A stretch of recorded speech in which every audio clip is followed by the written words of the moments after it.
We have some shocking new information on Robert Redford. Since early 2024, the renowned actor has vanished from the public eye. Rumor has it that he is dealing with serious health problems, but his PR has kept quiet about it. His admirers should be concerned if these rumors are any indication. Even though Redford is 88 and has lived life to the fullest, we still adore him. What is Robert Redford up to? Do supporters need to worry? This is what we know. On August 18, 1936, Charles Robert Redford was born in Santa Monica, California. Charles Robert Redford and Martha Woodruff Redford were his parents. In addition to being a milkman, his father was an accountant for an oil firm. His mother, on the other hand, loved movies and books. The dynamics of his family are intriguing. The first is that he looks a lot like William, his paternal half-brother. Elisha Redford, a Protestant Englishman, was his patrilineal great-grandfather. Mary Ann McCreary, an Irish Catholic lady, was his wife. In 1849, they relocated to New York and made Stonington, Connecticut, their permanent home. The first member of the family to get the name was their son, Charles. It's also fascinating to learn about Redford's maternal line. The Greens were Scots-Irish immigrants to the United States in the 18th century, whereas the Harts were originally from Galway. Redford's father worked in El Segundo, but his family resided in Van Nuys. Interesting, huh? In his neighborhood of Van Nuys, Robert Redford was a bother. He was involved in difficulties with a street gang in his hometown throughout the most of his childhood. The routine included dangerous dares. One of those dares almost cost him his life. He was challenged to leap from a tall structure one day. His group wanted him to demonstrate his allegiance and strength. The little youngster was not afraid to take on new challenges. He desired to establish his manliness for all time. He did not break any bones when he jumped, but he was just one step away from tripping and hurting his back. He persisted in causing chaos in the community. He had a great time engaging in everything from small-time larceny to drinking. It was only when he was arrested for jewelry theft that he changed his ways. Don Drysdale, a baseball pitcher, was a classmate of Robert Redford at Van Nuys High. Although they weren't best buddies, they were pals. According to Drysdale, Robert never showed any interest in becoming an actor. Rather, he was a great athlete. He played football, baseball, tennis, and was an athlete. Drysdale believed he would grow up to be one of the best baseball or football players of his generation. However, destiny had other plans. As you may expect, Robert was not a student. He actually believed he shouldn't be in school and was a poor student. Outside of the classroom, he found motivation in sports and the arts, while his peers were motivated by famous personalities and inventors. He played with Pancho Gonzalez at the Los Angeles Tennis Club and was an avid tennis enthusiast.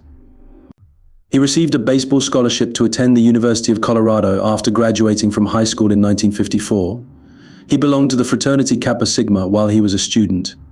Robert also worked at the Sink, a restaurant and bar, where he got along well with his co-workers. He also became a heavy drinker in Colorado.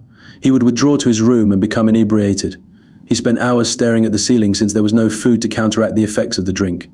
His mind began to generate bizarre concepts till he began experiencing hallucinations. When Robert was unable to keep up, he was expelled from school. The bewildered adolescent left France and went to Spain and Italy. In his life, it was the most horrific event. He referred to himself as a failure at the time. He was sacked from his job as a box boy at a supermarket. After that, his father secured him a new position at Standard Oil. He lost his job once more. For breaking into people's houses to use their swimming pools, Robert also had a few run-ins with the authorities. But his trip to Europe was beneficial. He gained knowledge of foreign events, art, and culture. His encounters with Parisian students altered his outlook on life. He enjoyed the challenge, living in a community, having stimulating discussions, and everything else.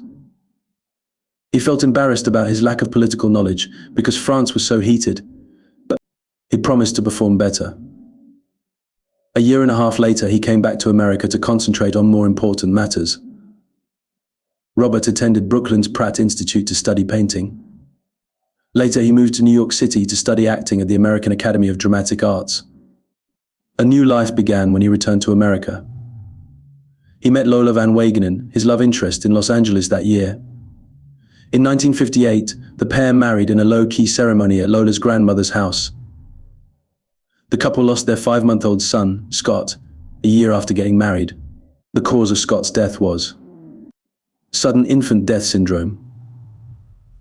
Redford was broken by the tragedy. He held himself responsible for not checking on his infant sooner.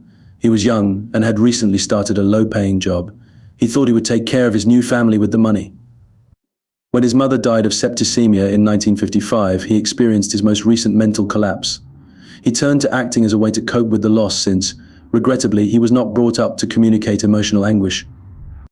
His life was irrevocably altered by this choice.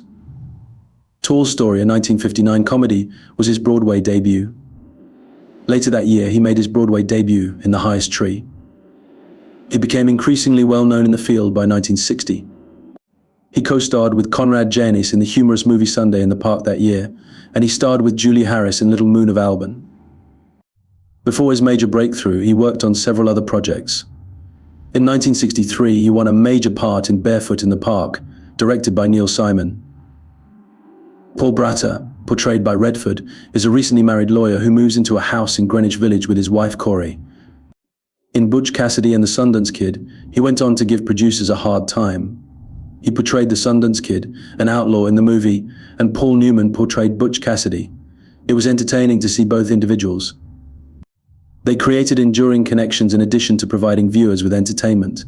Above all else, the film was a critical and financial triumph. There was still a small issue.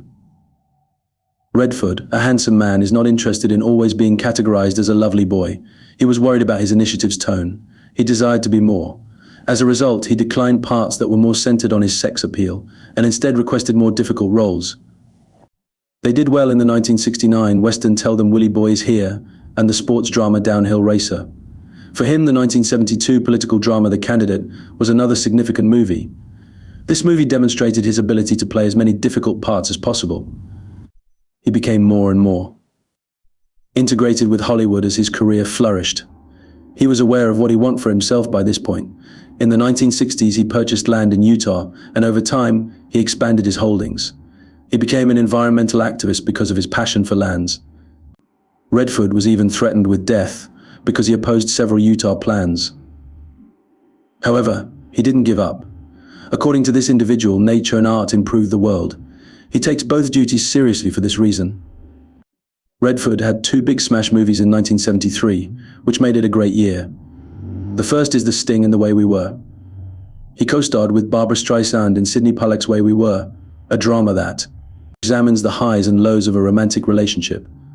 He teamed up with Newman for The Sting to portray con artists in Chicago in the 1930s.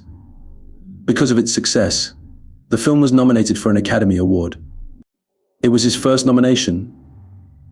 Other achievements during the decade included co-starring with Faye Dunaway in 3 Days of the Condor and starring with Mia Farrow in The Great Gatsby. Additionally, he appeared in the political film All the President's Men. He and Dustin Hoffman portrayed Carl Bernstein and Bob Woodward, 2 reporters, in the drama. Without regular people, we cannot discuss Robert Redford's achievements. It is regarded by many as his most famous piece. Why else would it get him an Oscar? Redford proved he was more than just a cinematic star with this picture. Although it was his first time directing, it didn't feel like it. This video offers a devastating glimpse at a family ripped apart by grief and tragedy. Donald Sutherland, Timothy Hutton, and Mary Tyler Moore are its main actors. Redford won his first Academy Award for Best Director for the drama. He founded the Sundance Institute at this time, with the goal of providing various forms of assistance and support to independent filmmakers. After then, the Sundance Film Festival developed into a relevant venue for independent films to be shown and supported. The award-winning actor only took on a small number of acting jobs in the 1980s. He co-starred alongside Glenn Close and Robert Duvall in the baseball drama The Natural. Additionally, he made another attempt at romance with Out of Africa. Sonia Braga and Ruben Blades starred in his second film, Milagro Beanfield War, which he directed once again. A group of local farmers are shown in this film fighting against a significant development project in their community. This leads us back to his passion for the natural world. This zeal enabled him to perform better. Redford's rural family drama, A River Runs Through It, which starred Brad Pitt and Tom Skerritt, won praise. In Quiz Show, he examined the actual corruption of quiz shows from the 1950s. He received 2 further nods for Best Picture and Best Direction Oscars. He retracted his statement that he did not value sexual roles. He acted in a few high-profile films, including the sexually explicit 1993 film Indecent Proposal. Redford is pickier about his employment these days. Following his work on The Legend of Bagger Vance in the 2000s, he directed and starred alongside Tom Cruise and Streep in the 2007 political drama Lion for Lambs. Regretfully, this movie didn't live up to the hype. He was inspired to do better by this setback. The Conspirator, his subsequent directing endeavor, was a triumph. The trial of Mary Surratt is examined in this 2011 film. Mary is the sole female suspect in President Abraham Lincoln's murder. He co-starred with Julie Christie and Shia LaBeouf in the film The Company You Keep, which he directed and performed in the next year. In this thriller, a rebel from the 1960s lives underground until he is found by a reporter. Redford gave a strong performance in the 2013 film All Is Lost. He portrayed a sailor in a potentially fatal situation. He read A Walk in the Woods by Bill Bryson after reading Captain America: The Winter Soldier in the 2014 Marvel Comics. Over the course of several decades, this individual has been the recipient of many accolades. He is one of the rare performers who has endured throughout the years because of his inventiveness and extraordinary acting abilities. In 2001, he received recognition for his contributions to the medium from the Academy of Motion Picture Arts and Sciences, with a special recognition for encouraging independent and creative filmmakers worldwide. In 2016, President Obama awarded Redford the Presidential Medal of Freedom. What is this shocking new information about Robert Redford then? There is a lot of it. In recent years, this man has been at his lowest point. His ability to overcome all of this and develop into an amazing actor and director is astounding. Let's start right now. Redford lost his first kid, you remember, 2 months after he was born. Fortunately, 3 years later, his wife Lola took him in. The couple then had to deal with the possibility of losing the second child. The lives of his wife was also in jeopardy. The same disease that claimed John F. Kennedy's second son, Patrick, also claimed Redford's second kid, David James Redford, who was born prematurely. The infant's chances of surviving were barely 40%. Hyaline membrane disease was identified as James's condition. The family was fortunate enough to survive. Both mother and kid emerged from it unscathed. We got a glimpse of the Oscar winner's early years as a family guy. People think it's easy for me, he stated. He feels that dealing with your children's issues is the most difficult thing in the world. I concur with him. Does anybody else? In addition, he alluded to several more matters that he decided to keep private for the benefit of his family. Today, though, not all of these are kept under wraps. Despite surviving newborn death, James Redford passed away at the age of 58 due to hepatic bile duct carcinoma. This was revealed on Twitter by his distraught wife. James had previously received treatment for liver illness. Unfortunately, 2 years later, the issue reappeared. He passed away in October 2020 while waiting for a liver transplant in November. James shared his father's enthusiasm for the environment. The movie also addressed education and science. The Big Picture, Resilience, Paper Tigers and more documentaries were directed by him. His experience getting 2 liver donations from strangers served as the inspiration for his 1999 documentary, The Kindness of Strangers. To them, he dedicated the piece. Robert Redford did not take his son's passing lightly, as any parent would. It was yet another severe blow to aging. His publicist spoke on his behalf, but he remained mute about it. The Hollywood celebrity was having a hard time dealing with the loss, according to Cindy Berger. He finds it more difficult because his kid was just 58. The sorrow was incalculable. Cindy went on to say that his children, his artwork, his films, and his love of environmental preservation all carry on his legacy. She requested his family's privacy during that time. Redford, meantime, has changed after James' passing. Even though he lost his boys, he has experienced sadness before. In 2018, he attended the Utah Women's Leadership Celebration and delivered a heartfelt homage to his mother. At 40, Martha Redford passed away due to a hemorrhage. A blood condition she contracted following the stillbirth of her twin daughter was implicated in her death. The Hollywood actor said that the death of his mother altered his life. Since his birth, she had been his rock. He was going to be okay, Martha thought. After all, she was correct. Sadly, she did not survive to witness the fruits of her faith. 5 years after her passing, her son made his film debut. At the celebration, Robert sang a song in honor of his mother. Even in the face of adversity, he praised her cheerful disposition, adventurous energy, and optimistic outlook. This is not the end of his grief. He lost his father figure, his uncle, years ago. The actor's biological father, Charles Redford, didn't give him as much attention since he worked as a milkman. But he became quite close to Uncle David. Uncle David was kind, fun, and fatherly. He was a polyglot and a football player. Brought little Robert outside to work on his football skills. Uncle David sadly never came home after enlisting in the army to participate in World War II, thus this connection lasted just a few years. He was crossing a bridge in Luxembourg when he was killed in an automobile collision. Following the heartbreaking news, his family went on. They didn't really have an option. In any case, Redford has experienced a love roller coaster as well. Due to several disagreements, he had to break up with his longtime partner. He was likewise affected by the divorce. Let us investigate this facet of his life.